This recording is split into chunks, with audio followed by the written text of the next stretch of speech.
Kitchen से जुड़ी अपनी चर्चा को शुरू करते हुए बात करते हैं उन लोगों की जिनके किचन में आए दिन मुश्किलें खड़ी हो जाती हैं। ऐसी मुश्किलों की वजह क्या कोई ग्रह है, ये जानते हैं पंडित जी से।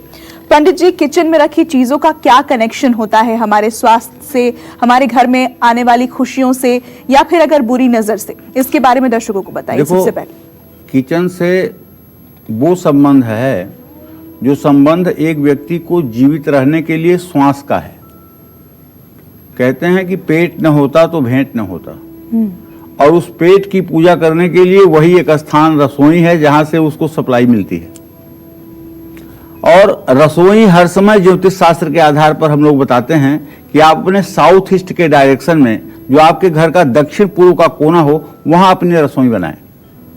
और रसोई ऐसी जगह बनाएं जहां नॉर्थ ईस्ट में पानी का सिंक लग सके, जहां साउथ ईस्ट के कोने में आपका गैस सिलेंडर रह सके, जहां वेस्ट साइड में आपकी फ्रिज रह सके। इस तरह से अगर रसोई की आप परिकल्पना करके और रसोई बनाते हैं तो निसंदेह रूप से उस घर में निवास करने वाले लोगों का स्वास्थ्य अच्छा रहेगा, मन मस्तिष्क अच्छा रहेगा, सब कुछ ठीक रहेगा। जिन लोगों की जन्म कुंडली में बुध ग्रह और चंद्रमा ग्रह, इनकी स्थिति ठीक नहीं है, तो उनकी रसोई या घर में अक्सर कीड़े आते रहते हैं।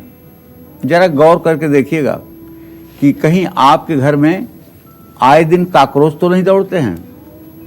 कहीं आपके घर में सिंक के नीचे जहां पानी जमा होता है वहां सफेद सफेद छोटे छोटे कीड़े तो नहीं दिखाई देते हैं?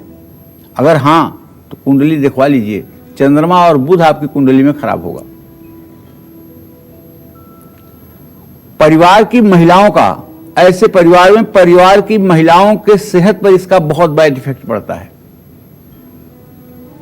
जब घर में या सूर्य की दिशा आपके लिए सही ना हो, माने पूर्व दिशा आपके लिए सही ना हो, तो घर की रसोई में रखा हुआ कोई भी ताजा सामान सड़ सकता है। देखिए, अगर ईशान कोण में पूजा स्थान बनाया जाता है तो अग्नि कोण में रसोई क्यों? प्रश्न ये उठता है। उत्तर इसका यह है कि सूर्य देव उदयाचल पर्वत से नॉर्थ ईस्ट से अपना प्रकाश देना शुरू करते हैं भारतवर्ष में, और ये प्रकाश 1 से 1.5 घंटे तक बना रहता है।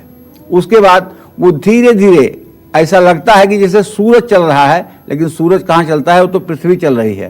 तो धीरे धीरे वही सूर्य की रोशनी अग्निकोण की जगह में आ जाती है, और अग्निकोण में जब सूर्य की किरणें प्रवेश करती हैं तो वहां रसोई में किसी प्रकार का फंगस, किसी प्रकार की बैक्टीरिया, किसी प्रकार का विषाणु कीटाणु सब सूर्य की रोशनी से समाप्त हो जाते हैं। इसलिए साउथ ईस्ट के डायरेक्शन में ही हर समय किचन बनाने के लिए, भोजनालय बनाने के लिए विधान शास्त्रों में किया गया है। ये ऐसे ही नहीं है कि जो चाहे वो लिख दिए, कुछ उसका कारण है जिसके कारण ऐसा किया गया है। और जानते हैं, जिस घर में कीड़े दिखाई दें, कॉकरोच दिखाई दें, छिपकलियां किचन के ऊपर घूमती हों, विश्वास करिए ऐसे घर में रहने वाले जितने लोग होते हैं उतनी बुद्धि, और बिना कलह के तो कभी रोटी खा ही नहीं सकते। कलह का वातावरण जरूर होगा, माँ बेटी में नहीं बनेगी, बाप बेटे में नहीं बनेगा, ये सब स्थितियां बिना किसी कमी के होंगी। तो जब घर की रसोई में आए दिन कुछ न कुछ टूटना शुरू हो जाए और उपकरण खराब होने शुरू हो जाएं, जैसे आपका मिक्सर ग्राइंडर है, वो इतना तेज चिल्लाए कि पूरा मोहल्ला जान जाए। आपने ओवन मशीन रखी हुई है, वो आए दिन खराब रहती है। आपने चिमनी लगवाई हुई है, ज़्यादा दिनों काम नहीं करती है। आपने एग्जॉस्ट फैन लगाया है, बार बार वो जलता है। आपकी फ्रिज बार बार खराब होती है। तब आप समझ लीजिएगा कि मंगल और शनि दोनों की स्थिति आपके जन्म कुंडली में अच्छी नहीं है। इससे रिश्तों में दरार आनी शुरू हो जाती है।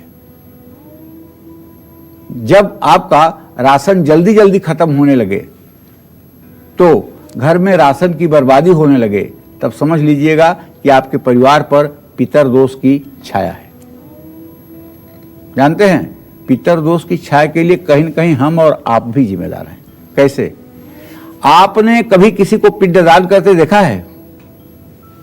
नहीं देखा होगा, और अगर देखा होगा तो जवाब यह है, पिंडदान में जौ के आटा, चावल के आटा और काले तिल के आटे से पिंड बनाया जाता है और वो पिंड भगवान विष्णु को, भगवान शिव को और ब्रह्मदेव को निवेदित किया जाता है, ब्रह्मा विष्णु महेश को। तो ये जब पिंडदान किया जाता है तो हमारे पितरों को इससे मुक्ति मिलती है।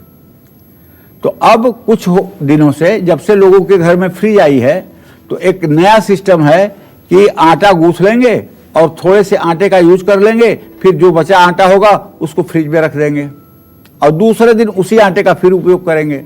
अरे भाई, जब गूथा हुआ आटा साफ सुथरा आप किचन में रख रहे हैं तो अगर पितर दोष है आपके यहाँ तो क्या पितर उस आटे पर अपना प्रभाव नहीं दिखाएंगे? मैं विश्वास के साथ कहता हूं पितरों की उस पर निगेटिविटी, नकारात्मक ऊर्जा आएगी और उसी को जब आप दूसरे दिन रोटी बनाकर खाएंगे तो आपका भविष्य निश्चित रूप से प्रभावित होगा। तो मैं तो इस कार्यक्रम के माध्यम से अपने सभी दर्शकों से एक ही चीज कहना चाहूंगा कि देखिए, जितना आटे की जरूरत है उतना ही आटा गूंथिए। फ्रिज में अगर आपने आटा रखना शुरू किया है तो कहीं न कहीं से ये आप एक अनर्थ को निमंत्रण दे रहे हैं। नमस्कार, मैं हूं मानक गुप्ता। अगर आपको हमारा ये वीडियो पसंद आया हो तो इसे लाइक और शेयर जरूर करें और हां, हमें सब्सक्राइब और फॉलो करना ना भूलें ताकि आप देश और दुनिया की कोई खबर मिस ना करें। तो जुड़े रहिए हमारे साथ और देखते रहिए न्यूज़ 24।